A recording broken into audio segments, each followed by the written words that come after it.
Well, hello there. I'm Jacob. And I'm This Luke. is Luke, and we are doing our live stream for Friday, and we will be reviewing The Sinner and also be doing a top 5 of 2019 movies, and also be talking about what we've been watching lately. Yeah, we'll cover a few different things. So we'll start off with Jacob. What have you been watching since our last live stream? Well, the last live stream I watched Sinners with Michael B. Jordan and also Sherlock Holmes and his daughter, and also Death Valley. The two shows actually have actors from Harry Potter, so it was really cool watching other things that they have been in. And from the two shows, I think Death Valley is the better one to watch. Dead Valley is about this actor is playing an actor, and he was famous. The role that he's playing in his famous show from is in the show he's playing. He's actually a detective. So the one that's the female detective recognized him, and he has a beard when he shows up. So that's pretty funny.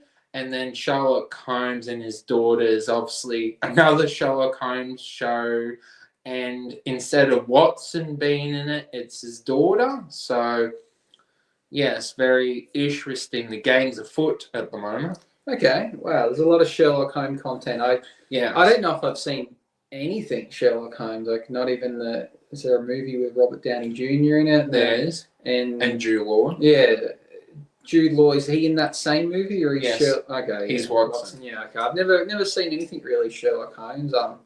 We did some research on it the other day, and it was like came from a Scottish author. I just assumed Sherlock Holmes was a staple, very British thing. So yeah.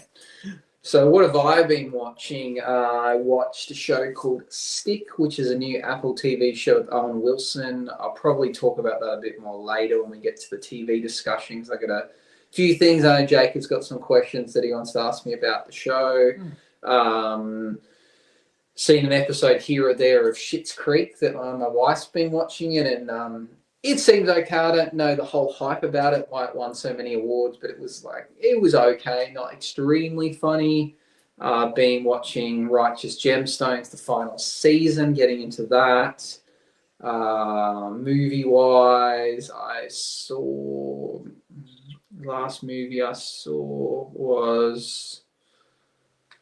it wasn't Sinners. I've seen something since then, but I don't think I've watched anything newish since the last live stream. Just kind of been watching shows and playing games. Oh, and I've been watching The Last of Us. Okay, yes. And Cobra Kai. Jeez, I just thought of two more things I watched. So I finished off Cobra Kai, the final season.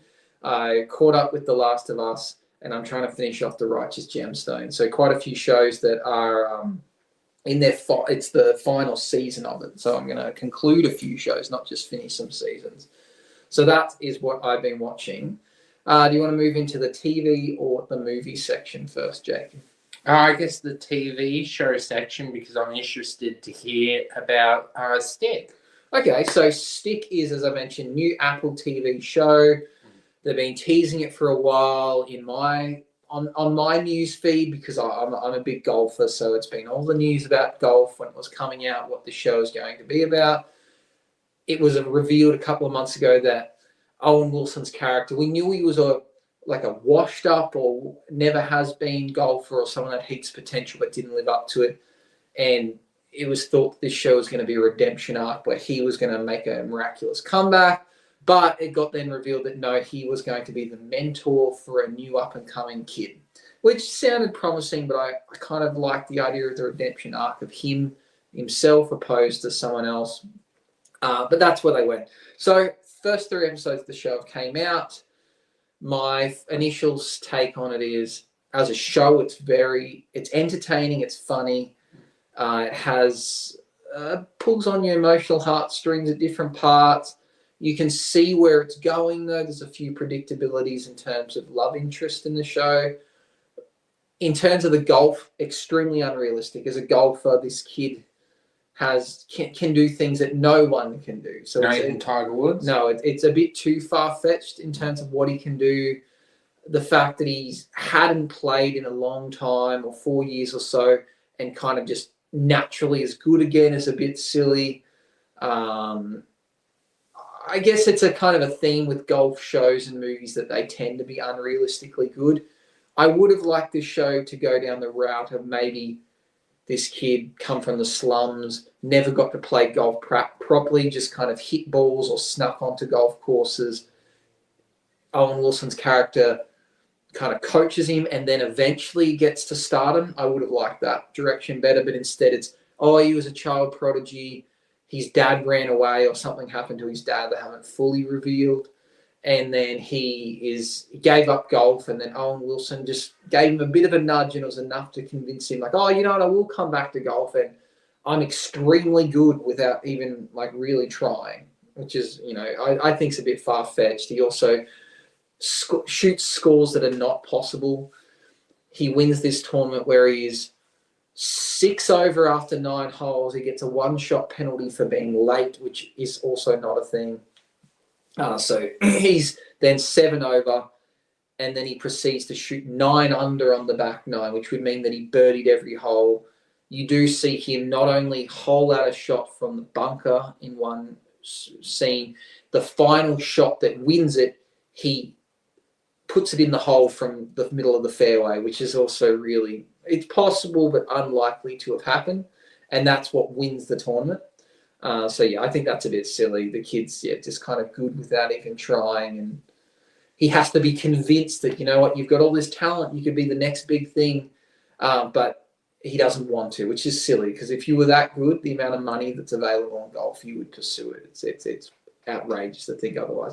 But definitely watch the show. Just the golfers are going to be critical of that stuff, but you're still going to watch it as a golfer. I'm just glad there's more golf content out there. How much shelf life would you say this show has compared to Ted Lasso and The Shrinking? I'd be surprised if it has multiple seasons, or if it does, it wouldn't be many, maybe like 2 or so, because you got to think this season will be kind of, well, it could have been like a redemption arc, kind of getting ready to start winning tournaments, but 3 episodes in, he's already having success. They talk about this goal of going to the US Amateur. I wouldn't be surprised if he kind of makes it to the final of that and then loses. And then the following season is about him going back and rebuilding and winning it eventually. But then beyond that, do they follow him into his professional career? I don't know. And I don't know if that would be interesting. Owen Wilson's character is very funny, but in terms of being a golf mentor, he's horrible. It's stupid. It doesn't work well. He's actually quite mean to this kid. But he himself is very funny, though. So, yeah, it's a bit strange. Other show I've been watching, I've now finished, is Cobra Kai. Yeah, how many seasons do you reckon you watched of Cobra Kai? I watched 3, and then the 4th one was... lost the plot and then dropped off, so I'm up. There's 6, isn't it? I'm up to 5. So I remember for season 1 of Cobra Kai, was like, amazing. This was like one of the best shows I've ever seen. I'm looking forward to this because it did so many things right with the nostalgia and bringing back the Karate Kid franchise. The show then kind of got unrealistic. The last season was kind of in the same vein, but I actually think it was a perfect ending, which is odd to say. Not many shows have perfect endings, but this one did, because it found a way to kind of tie in everything and give everyone their happy ending, or it just did a really good job of doing that. So I had a wholesome ending. I'm really happy with where it went, and I think it did a great job. So anyone that's lost interest in Cobra Kai, I think you should push through it. Is the show overall, like, season 1's like a 9 out of 10. The show as a whole is probably like a 6. So it kind of declines quite rapidly, but I do think it's worth finishing it because it has a good ending. I'm happy with how it did. They also didn't leave it on any cliffhangers where, you know, you could see them continuing on with the show. They kind of closed the book.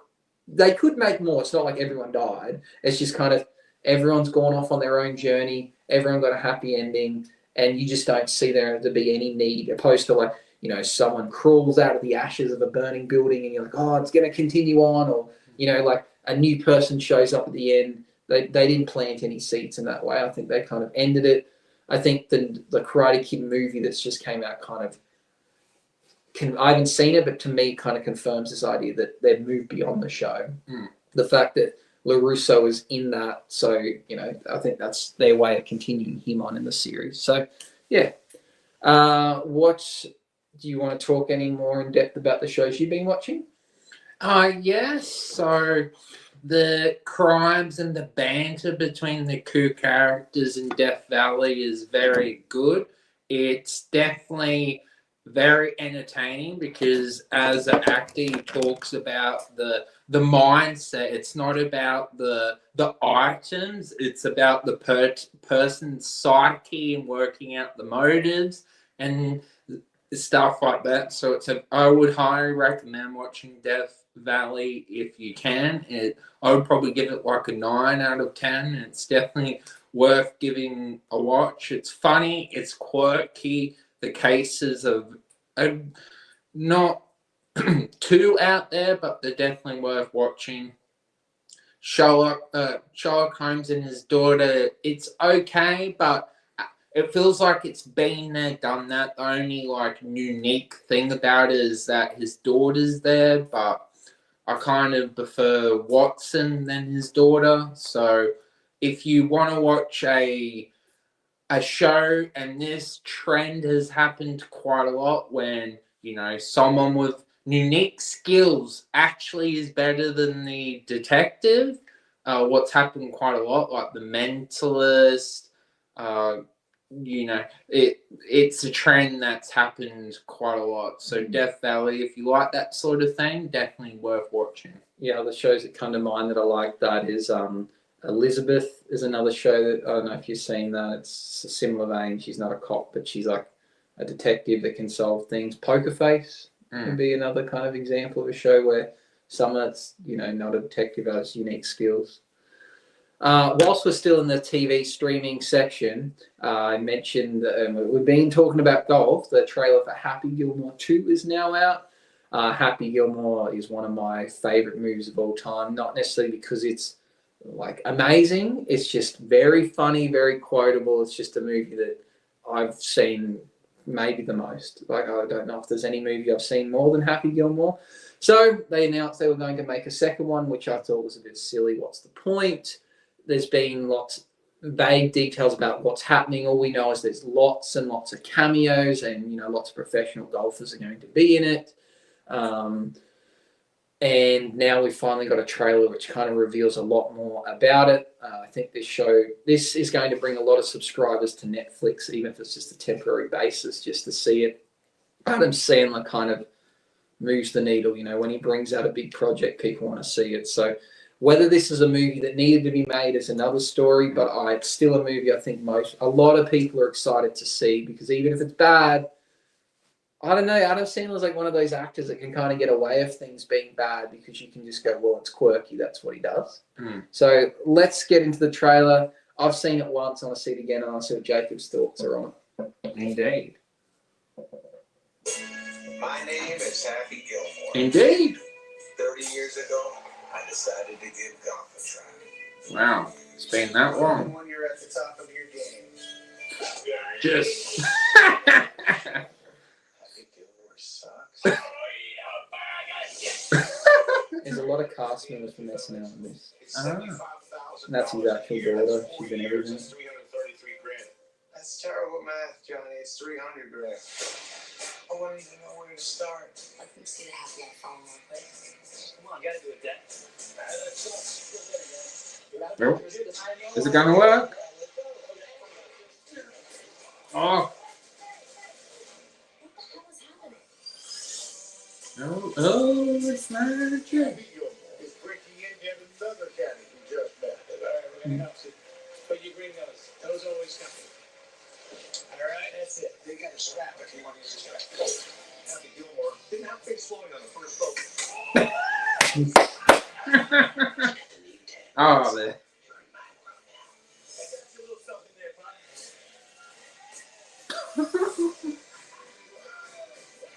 Yeah, they're both professional. Another SNL cast member. I am so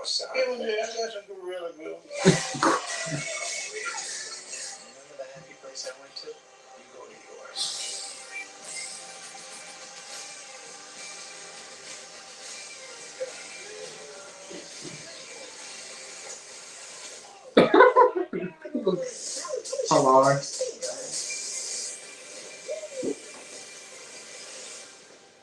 stole my life from me. Why would I want to steal the life of somebody who eats pieces of shit for breakfast? Oh, bad time.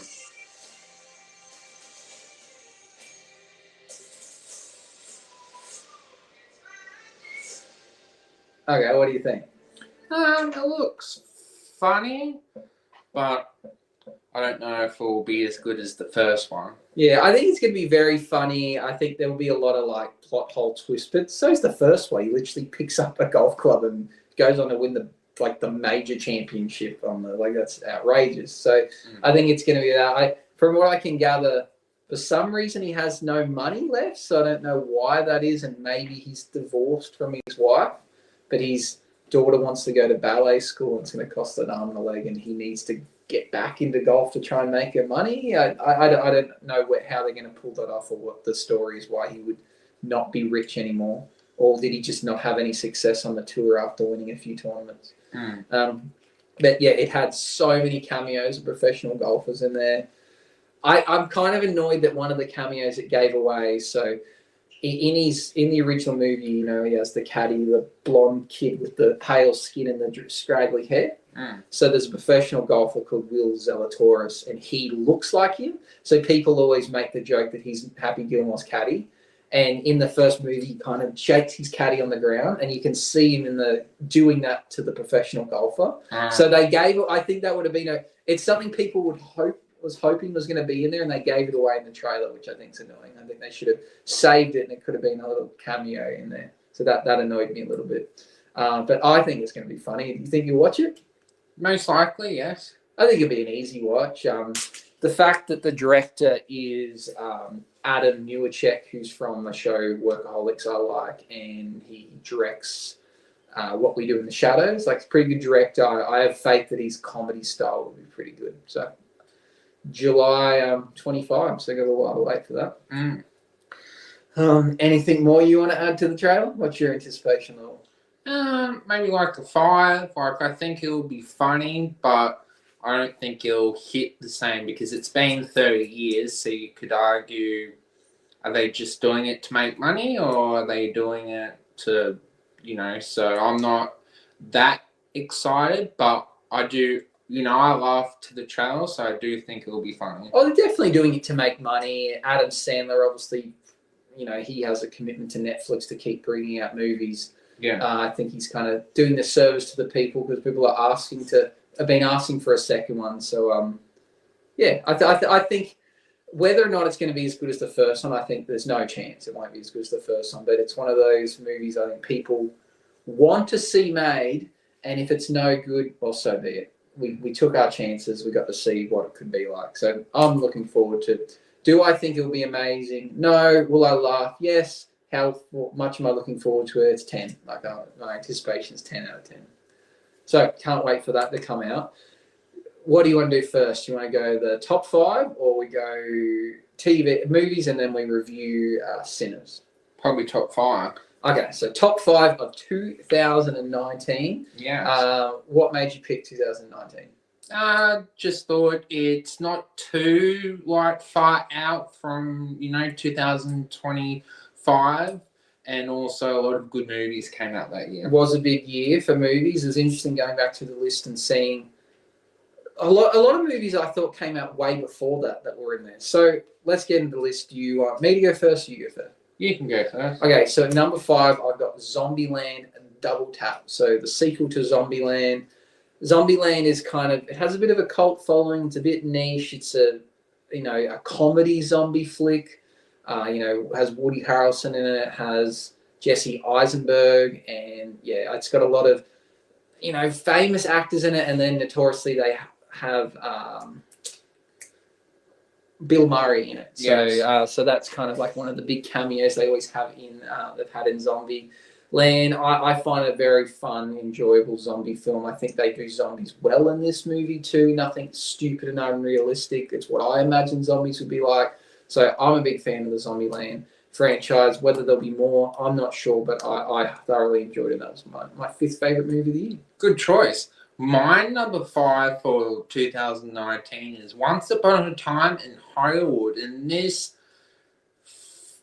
was a very artsy movie. It has Leonardo and also Brad Pitt, and them together in the movie goes really well. Their chemistry is really good. But what the problem is from why it's not higher is because not all the elements do fit. I think you have to be really into movies and wanting to see, like, getting into acting and kind of seeing how, like, careers and, like, the industry. It's a very artsy sort of movie, so if you don't like, it's not for everyone is its main problem. Like, it's a very well done movie, but it's not for everyone. Yeah, it's a movie I hear a lot of people talk about that I've yet to see, so maybe I might endeavour to watch that over the weekend, because there's not really too much out that I'm excited about seeing, and maybe this is one I need to add to my list. At number 4, I've got Toy Story 4. So, long-awaited sequel to Toy Story 3. This one features Bonnie going on a holiday with her family. The toys go along, and there's a character called Forky in there, because I believe Bonnie goes to kindy, and then Woody wants to make sure she has a good time, so she creates this character Forky. Forky is made from trash, so Forky believes he's trash, and then the whole movie is kind of him trying to convince him that he's not trash, you're a toy, Bonnie loves you just as much as she loves us. And then it kind of has the... Have you seen it? I have. Yeah, it has the I haven't sad... seen 3 though. Yeah, it has a sad ending of, like the reuniting of Woody with Bo Peep, because Bo Peep in the third or second movie gets sold to like a collector, and then you don't see her, so he reunites with her, finds that, so that reunites their love, and then I guess there's the iconicness of Woody and Buzz being separated. They go their different ways. That's why I'm really looking forward to Toy Story 5 to see what happens and how they bring them back together. But yeah, this was a movie made for the big adults, the big kids, sorry. Little kids obviously liked it, but it didn't have the same nostalgia as someone like Jacob, who or I were, born around when Toy Story came got out. a comment. From Mark A. Houston. What's up? Not much. Talking about our top 5 movies from 2019. So I'm at number 4 on my list with Toy Story 4. So this movie, I think, was to pull on the heartstrings of the big kids like Jacob and I, but also, the younger kids, they just enjoyed it at face value. So I think Toy Story is such an awesome franchise. So that's my number 4. What do you got at number 4? Thank you for the comment. My number 4 is 1917, and this is they basically journey throughout World War One. It's not a super action movie, but it's definitely, if you love like journey, is the person going to make it that sort of movie? It's definitely up your alley. The brutality of violence of war and seeing, because normally we get World War II movies. So World War One was very awesome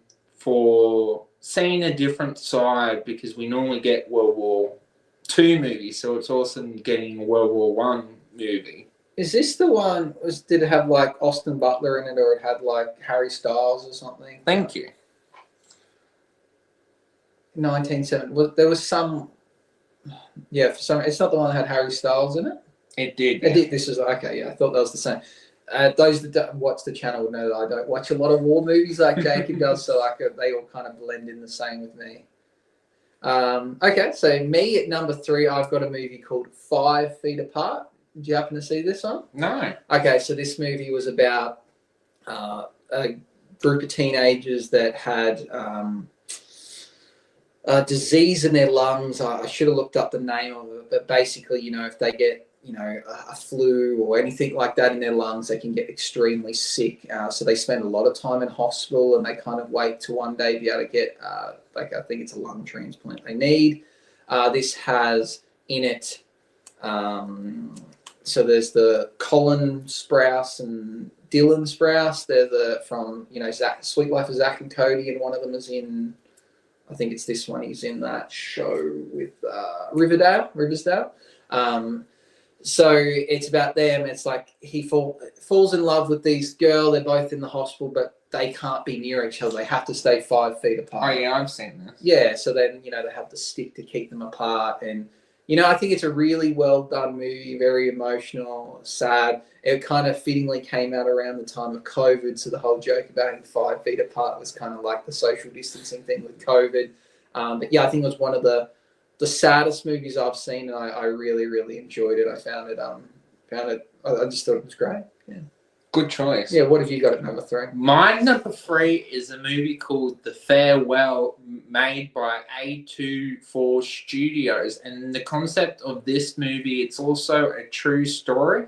So the granny or nan in the family has cancer and is going to die. And part of the Chinese culture is that they don't tell the person that they're going to die.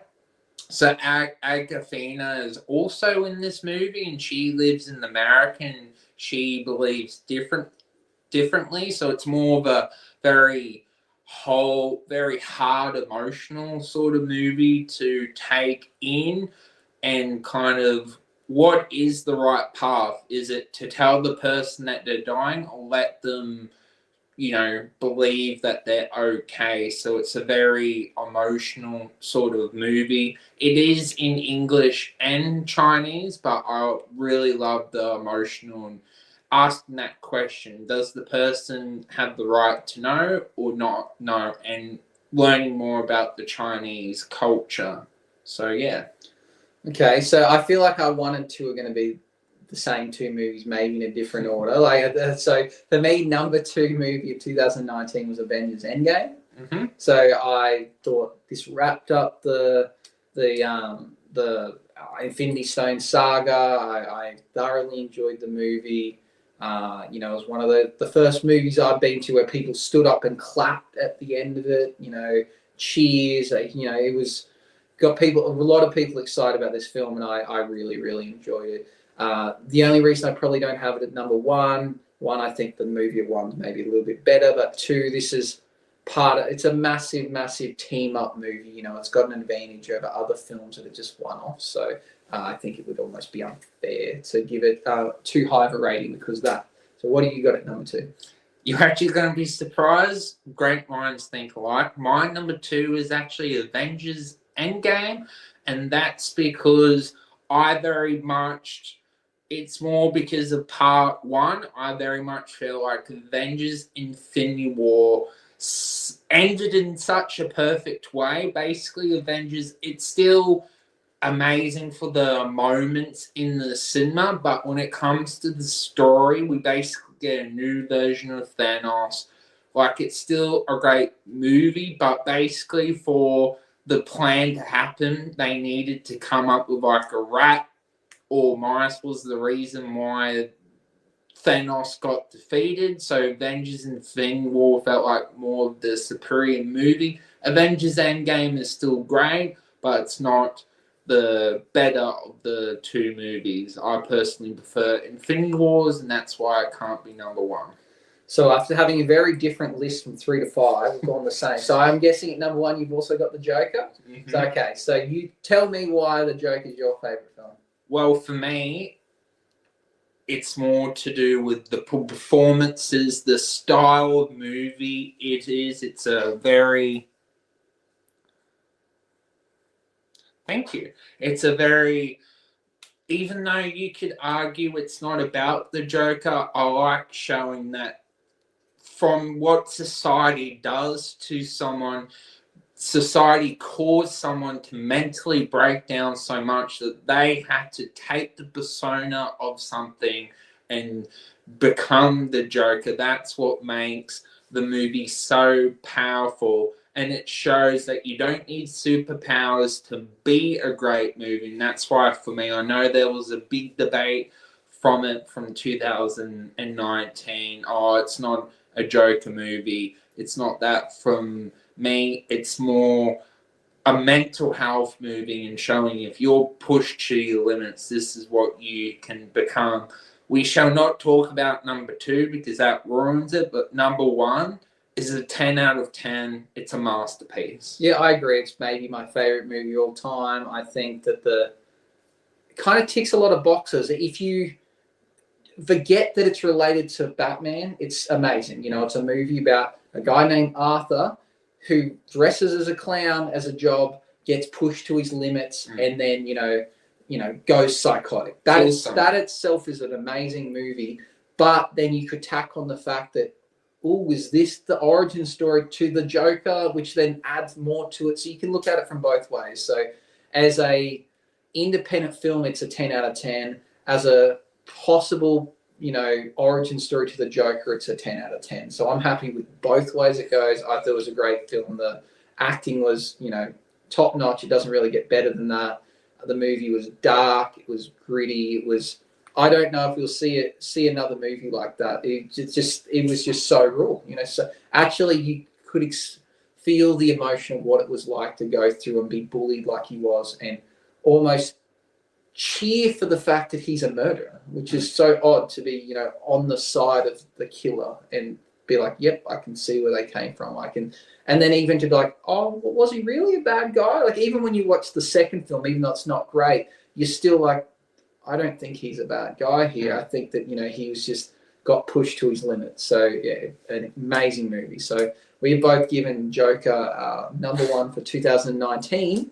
The acting was great. Yeah. So let's move into our review of Sinners. Tell me, Jacob, what is Sinners about? So basically, Sinners is it's a mash of a lot of things. It's a historic film set in 1933. It's a horror movie. It's also a musical movie to do with the blues. But all of it, in my opinion, makes it a fantastic, unique film. When I was watching it, I'm like, I've been someone that's been saying that no one's come up with any ideas, and that's what makes it great. Basically, Michael B. Jordan plays 2 brothers, even though they say they're cousins, they're brothers, and they want to make a night club or kind of blues club, and then vampires show up with the story and things go from there that make it a horror movie. When I was sitting there, I was enthralled by it. I really enjoyed it, but I just don't think I would watch it a second time. I think I've told you this before you'd seen it, that I actually think the vampire element was the worst part of it. I think the historical element, the blues, was phenomenal. The idea of building this blues jazz house, whatever they want to call it, blues house, and the black community, I thought that was phenomenal. But then the vampire element was just really, it came in late, and I didn't think it was that good. I don't know what you thought, but we haven't discussed this yet. But I mentioned that they bring into it later that, he's got wine. They stole that from the Italian mafia, and they've got Irish beer. They've stolen that from the Irish mafia. They're fleeing Chicago to come back to where they are.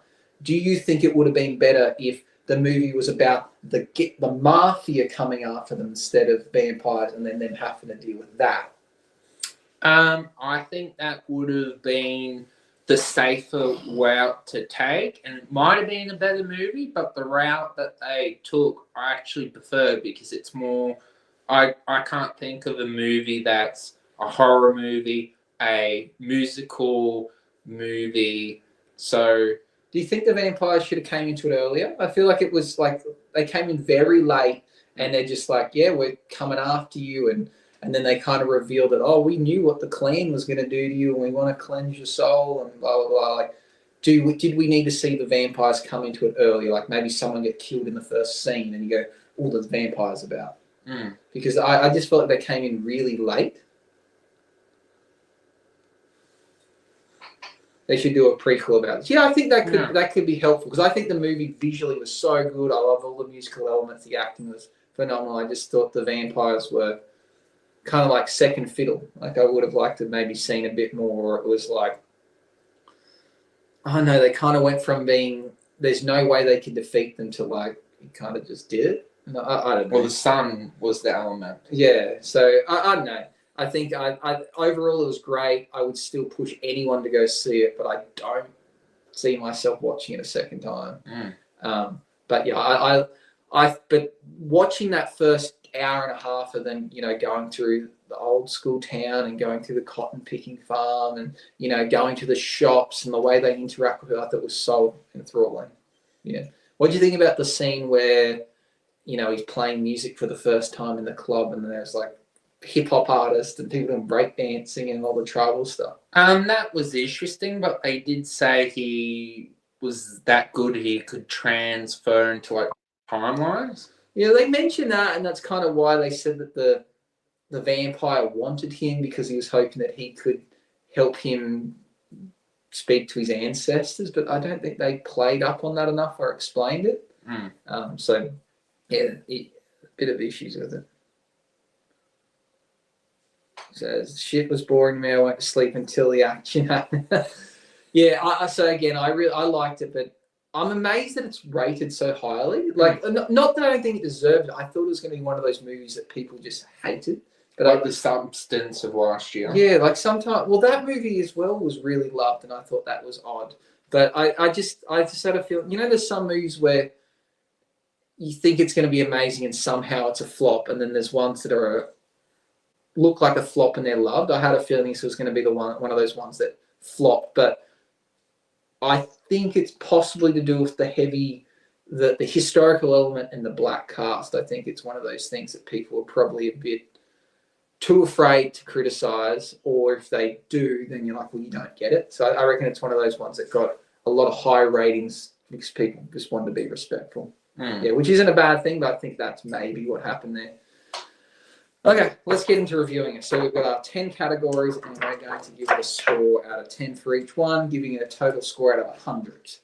What do you give the plot and storytelling of Sinners? For me, I give this a 9, and that's because I liked that for me, I felt very fresh and loved the different elements that it chose. Not all of them worked, but I liked that I actually like the horror element the best. I thought it did a really good job making you feel like, oh, these vampires are dangerous. And also the music element, I really enjoyed the blues.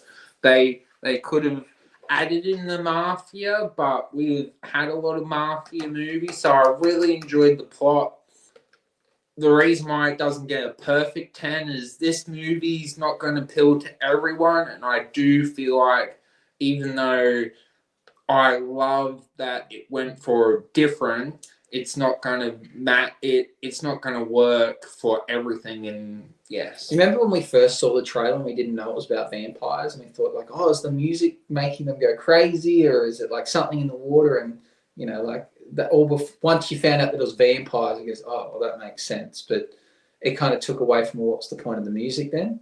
To me, I feel like it was a movie where they wanted to showcase Black history and blues music, and they're like, okay, we need to add something else that draws people in, and they go, let's add in vampires.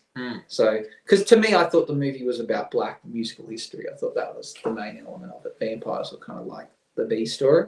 So I'm going to give it a 7.5. I just think, love the movie. I just think the storytelling wasn't very good. I think there was elements they didn't focus on that should have got more. And I think there was, I think the vampires got downplayed. I think for a movie about vampires, it didn't really have much to do about vampires. I think they need to add more vampires in it. What do you give the cinematography and visuals of this? Visuals, sounds, the way it was presented. I'm going to give this 8. I really enjoyed the era that it was in and enjoyed the seeing the sets and the vampires, seeing them burned, and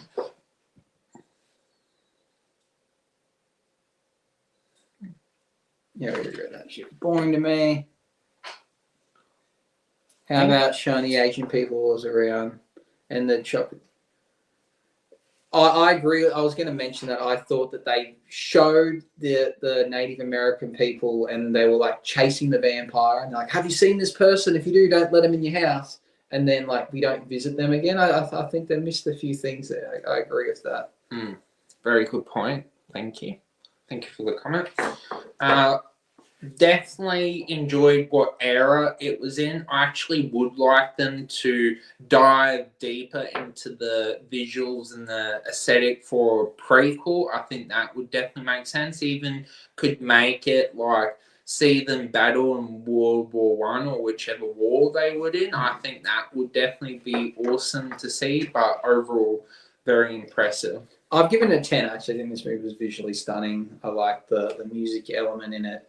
I thought it looked great. I actually even liked the way they portrayed the vampires, but again, my criticism was not enough vampires. So I'm giving it a 10 for visual and sound. What about the directing? How they chose to order it, the pace it went at, the parts that they wanted to keep secret and hold to the end. What do you think of the directing? For me, I'm going to give this a 9. I really liked the director's ambition and wanting to reach us with Black African American history, but I do agree with the Indian tribe coming into it. I thought that was going to be a big vital point that they were going to come back, but that never happened, and everything they did was amazing. It didn't all work, so even though I liked the uniqueness they did, it didn't all mash up well.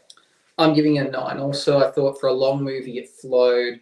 I liked that it kind of just got into it. There was no real backstory. You were just kind of like on this journey of these people, coming into town. They're like, we're about to start this place. We're going to have this juke joint. Let's get going. I thought that was cool. It just got into it and you felt like you were there with them. So I'm giving it a 9. What about the experience and engagement of this film? I'm going to give this a 9 as well. It wasn't a boring movie, even though it went for 2 hours and 17 minutes. I was really engaged and really enjoyed the musical element, even though I'm not the greatest fan of music, but I really enjoyed all the elements were good. I just wish they put the Indian tribe back in it, and that's why it felt like it let down to maybe develop the vampires a little bit more, but solid overall. I've given it an 8.5. I think I was engaged most of the way. I think maybe knowing that the movie was about vampires going into and waiting for that to come loses it a few marks. I'm like, when are they coming? When are they coming?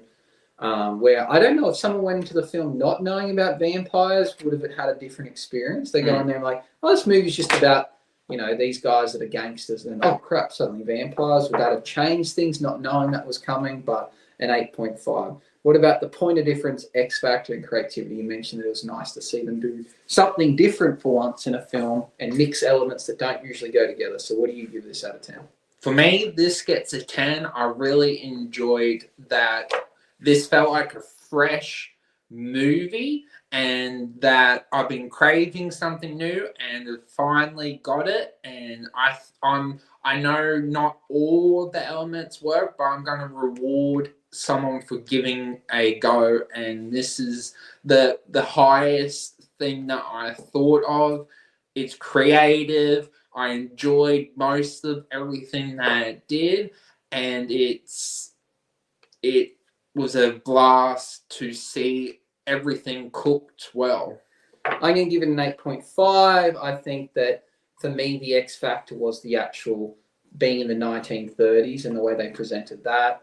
The X factor should have been I keep going to say zombies, the vampires, but I think that was underdone. So if they got that right, then it's a 10. But I think the other stuff, the visuals of that time and place in the world, I thought was fantastic. So I'm giving it 8.5.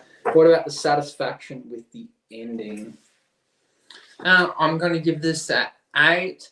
It ended in a way that they could do a sequel, but it was kind of smart to show us what happened in the 1990s. But overall, it ended fine, and it made you realized how much the relationship between the two brothers was solid, and yeah, being a vampire definitely is a good thing with not aging. I'm going to give it a 7.5. I think it kind of, again, because the vampires came late, the battle was short, and then we get to see him just go full destruction mode on the Ku Klux Klan, which I thought was cool. But yeah, I just kind of left unsatisfied at the end of the film. So a 7.5. How attractive is this film to the general population, you think, out of 10? I'm actually going to give this an 8. I think a lot of people would like the fact that it's a horror movie. It's obviously doing well with all the reviews and everything, but I don't think everyone would like.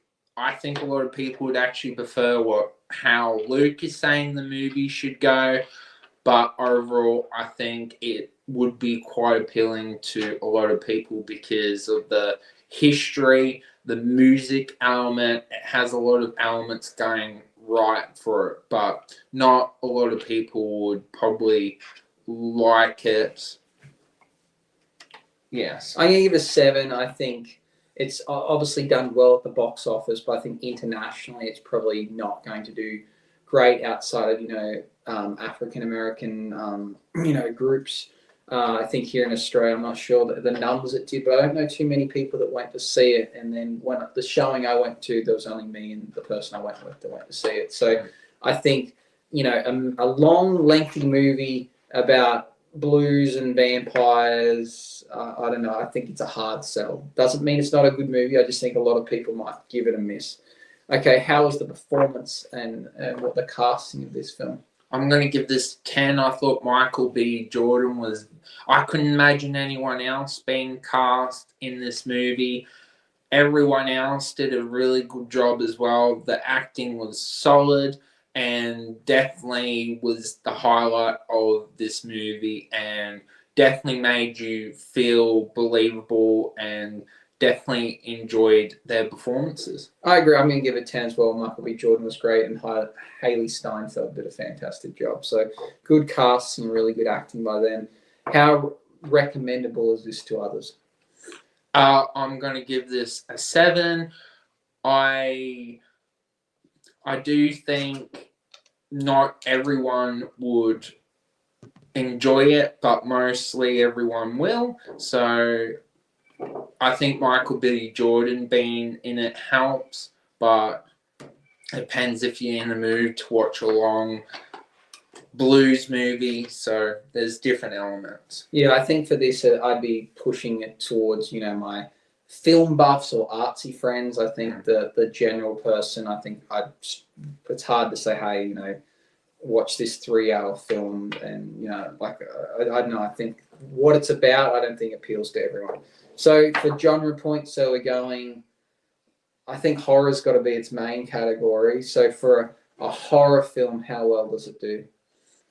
I will give it an 8. It's not the standout horror movie, but for me, I'm not the expert when it comes to horror, but I was scared throughout the movie, and I thought it did really good when it comes to the vampire element was okay, but it doesn't get a 10 because it's not the standout horror echelon of film. Yeah, I'm going to give it a 9. I think it was suspenseful, which is key for a horror film. And most horror films are just really silly, and that's just part of life. You accept that as a horror film fan, and this one kind of added history and seriousness. So I think it actually does something that other horror films don't.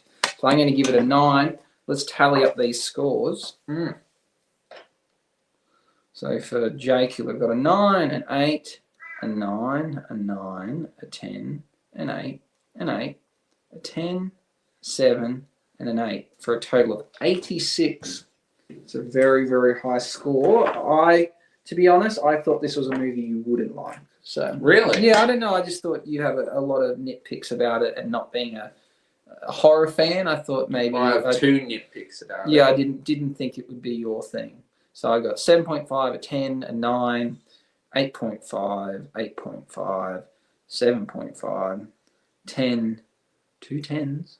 Be curious to know 6.5 plus a the 9. audience what your scores would be. 76 and a half. This is one of the biggest discrepancies we've had. Yes.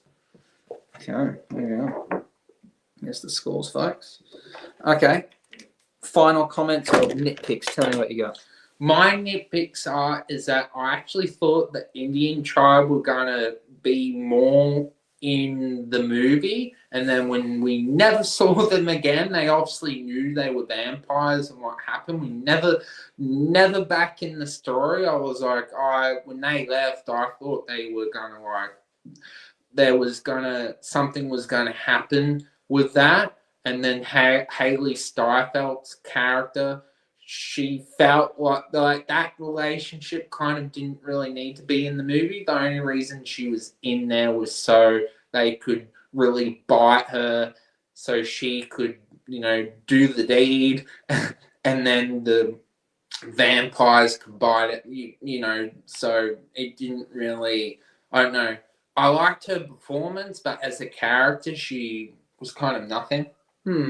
I think for me, I already mentioned I thought it could have worked if we went the mafia route and got rid of the vampires. But if we want to keep the vampires in, because I think the vampires, the way they're portrayed, were quite cool, maybe we needed, maybe something historical about them. Like maybe the brothers had a run-in with vampires before, or they didn't know they had, but they'd pissed off some vampires and the vampires are coming after them. Or maybe the block of land they bought had something to do with, like they've awakened a burial ground or something, like something to try and spark the vampires, because we've got one vampire that was, got welcomed into a house. So again, that's another thing. We're under this belief that they can't enter unless they're invited. Who set this rule, and why did we not get told about it? We just understand that that's a thing because they didn't knock down the door, but every time they were invited, they'd come in. So we maybe give a reason to that. I think they missed, as you said, the Indian tribe. So maybe, maybe we could have had that there's, this farm or block of land, no one wants to touch it. They're like, nah, it's haunted, don't go there. The Indians are like, don't go there, it's sacred land, whatever. This guy buys it, they don't care, they want to create the juke joint. Somehow, by doing that, they kind of start the evil spirit, bad juju, whatever happens, vampires come from that. I wouldn't mind that. Maybe we could have started with the Indians kind of giving a backstory. Like, I don't know if Native Americans if they believe in vampires, is that something in their history? So something to do with that. Because it kind of just came out of nowhere, the vampire, bit 2 people, and then it just exponentially grew to like this whole group. So I think maybe we needed a bit more backstory to the vampires and why they were coming after them. I think the musical element was fantastic, but this whole thing that he can play music so well that he can go between like realms and history, and that didn't need to be. I think he just could have been an amazing musician and everyone's like, wow. And like the fact that the vampires specifically wanted him because of this power he has, I thought that was a bit far-fetched. So remove that, bit more backstory to the vampires, maybe someone dying early on, and then, build up the suspense. Other than that, keep the rest. I like the idea that they can't come in the door. Yeah. Maybe the Native Americans tell them that. I know they tell those people, like, don't let them in, but maybe they needed to show up to this guy and be like, you should not be here, you should not use this barn, be weary, and then the vampire shop, it's like, don't let him in. Yeah, so I think maybe they could have played up the vampire thing a bit more. That's my nitpick. What's your other nitpick? Also, that the Asian woman was how she was the one that let them come in instead of just holding out. It felt a little bit. I know we needed an action scene, but how it was done was like, I don't know. And how she died, it's like, I'm just going to charge them, and then she got burned. Well, because if she didn't do that, they don't get in, they wait out, then they have to go and hiding because the sun will get them, so they go hide somewhere else. Yeah. So they kind of needed that, so that, because what happens if they let them go? The vampires come back the next night. Like, they kind of found a way to end the vampires in one night. Yeah. Yeah. I was also kind of imagining that, when the final scene where they're like fighting in the puddle of water, I had this thought that he was going to somehow, because he was the son of a preacher, baptize the water and they would all die because they're in knee deep in holy water, and it didn't go that way. That's how I was thinking it was going to end, through him baptizing and making the holy water. But yeah, I think visually really good film, but I think with a tweak or two it becomes maybe one of the best films I've ever seen. But it's just didn't go that direction. I'm not a director. Maybe other people prefer this way better, but that's my thought. The question is, do you think it's better than Warfare or? Visually, no, maybe not even visually. No, Warfare is an experience. That is a cool movie. That is maybe the best movie I've seen this year so far. Like it is. That's an experience. It's something different. This film was artsy, and they're very hard to compare. So it's something I'm going to have to toss up when it gets to the end of the year. But I don't think this is going to rate higher. I think Warfare will sit higher, but I've got to really think like which one do I think is a better film though? Obviously, our ratings are based on what we enjoyed, and I admit that the films I enjoy are not necessarily the best films. It's just the one I enjoyed the most. That's what happens. Yeah. Okay, we're nearing the end. Do you want to wrap it up for us, Jacob? Okay. Well, as always, thank you for watching, and hopefully you enjoyed the review. As always, like and subscribe, and see you next time. Bye bye. See you later.